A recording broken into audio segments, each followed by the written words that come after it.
The state of the 2024 race is tied. We are truly a 50-50 nation, something reflected in just about every national and swing state poll, including these latest polls of the battleground Sunbelt states. It's basically dead even in Arizona, Georgia, Nevada, and North Carolina. So just how can either campaign actually break through and build an advantage? Well, Democratic pollster Tom Bonier is here and joins me now to try to answer that question. Tom, thank you so much for joining me. Great to be here. Really appreciate it. So this is really quite remarkable, just how divided this country is, how we're 50-50 in almost every single one of these polls showing within the margin of error, no clear leader here. So what percent of the electorate do you actually think is persuadable at this point in some of these key states? Well, there's two elements of persuasion that we really have to focus on when we think about this race and how close it is. One is the traditional form of persuasion, people who just haven't made up their minds yet. It's hard to imagine that anyone is really there at this point, given the stakes of this election and the polarization, but there is a not insignificant share of the electorate who truly hasn't made up their minds. The other element of persuasion that I think is perhaps even more important is the persuasion of people who are on the fence of, do I vote or not? Am I going to come out to vote in this election? That's a even bigger chunk of the electorate. And when you're seeing some of these swings in the polls that we've seen over the last few weeks, a lot of that is actually the second category. It's these turnout voters who are persuadable about this choice of voting or not. What percent of would you say are those people who are thinking about sitting on the couch or actually going and showing up at the polls? Somewhere between 10 and 15% of the electorate fall into that category. So we're talking about tens of millions of voters. That's a big number. Yeah, and that shows you why they're investing so much on the get out the vote efforts. We're seeing the vice president also in Georgia. She's making that a big push. As you see, as a Democratic pollster, how do you see the most effective strategy for the Harris campaign? Is it the Sun Belt route through Georgia, through Nevada, North Carolina, or should she focus primarily on those blue wall states of Wisconsin, of Michigan, Pennsylvania? Well, that's really the great position that the Harris campaign finds itself in, is they don't have to pick one path. When we looked at before President Biden withdrew from the race a little over a month ago, there was really only one plausible path. The Sun Belt seemed to be off the table. The polls there didn't look good.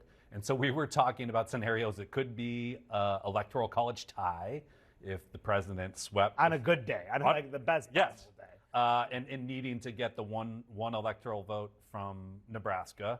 And so that was obviously a challenging position. What we've seen since Vice President Harris has taken over at the top of the ticket, these Sun Belt states just roared back. And so Georgia was a state you mentioned, wasn't polling, it wasn't looking very good for Democrats.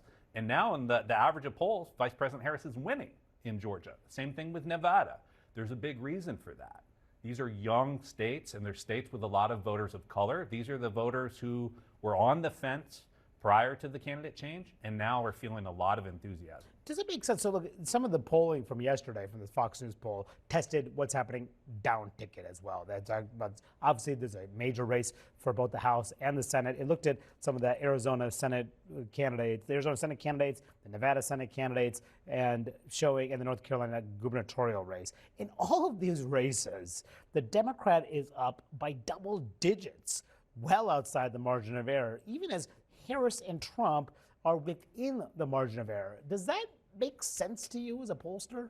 You know, it's something we've been seeing, especially since the 2022 elections and the Dobbs decision. Republicans have been nominating candidates in these races that they look at the map and they should have been winnable, right? That's why they believe they would take back the Senate 2 years ago and they didn't.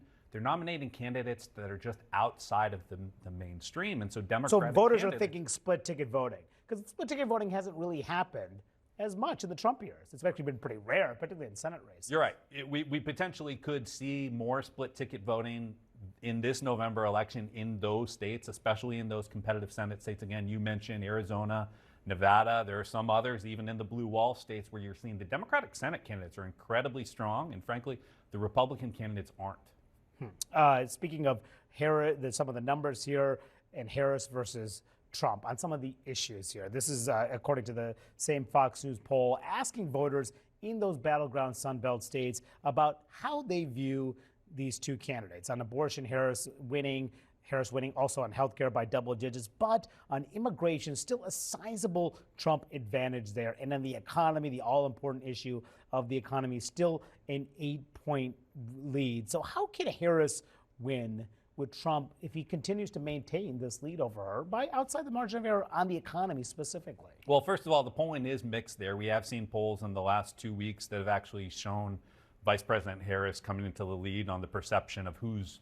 better equipped to lead on the economy. That's a big change because President Trump did have a much more substantial lead there.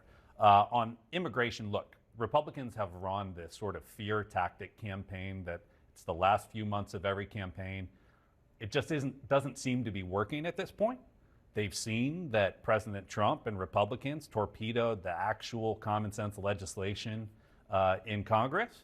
And so I think that's why you're seeing those numbers a lot closer at this point than they have been in previous elections. All right, okay, we'll see. There'll be many more polls coming out in the days ahead in the aftermath of the Democratic Convention as well, get a sense of where this race is. And it may change also after Labor Day. So Tom Bonier, thank you so much for joining me today. Really appreciate it. Yep. And next.